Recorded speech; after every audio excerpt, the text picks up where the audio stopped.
Jillian Ward, may pakiusap sa publiko patungkol sa kanyang privacy. Nagalit nga ba ito sa kanyang mga fans?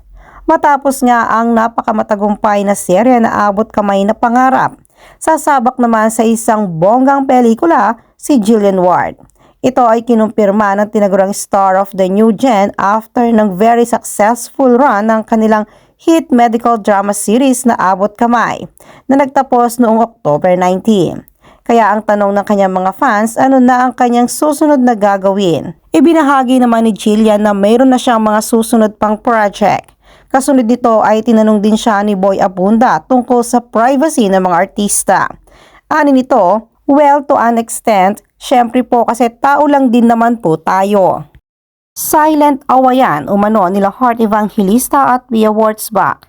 Kinaiirita na nga ba ng mga netizens? Marami sa mga taga-suporta ni Heart Evangelista at ni Pia Wurtzbach ang tila hindi pa rin makamove on sa tila agawan umano ng posisyon sa pagiging fashion icon sa ibang bansa.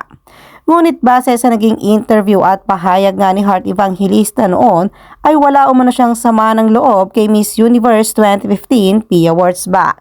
Sa katunayan, ani nito, "Congratulations, you have what you needed. I wish you nothing but the best and good luck." Sa kabila nga ng issue nilang dalawa ni Pia Wurtzbach, ani ni Heart ay tama na. Okay na yon. I just want to stay on my lane, that's it. Yan ang kanyang pahayag. Rico Blanco, may bago na nga bang ipinalit kay Maris Rocat? Sophie Farmazi, siya nga ba ang bago niya ngayon? Tila nagkakagulo nga ngayon sa social media dahil sa naging komento ni Sophie Farmazi sa naging post ni Rico Blanco, ang ex-boyfriend ni Maris Rocat.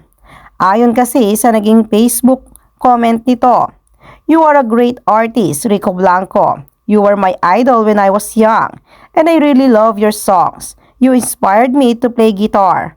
Hoping to collaborate with you in the future." Kaya naman marami talaga ang nag-ship sa kanila at binigyan pa sila ng pangalan, Sofric bilang Sophie at Rico.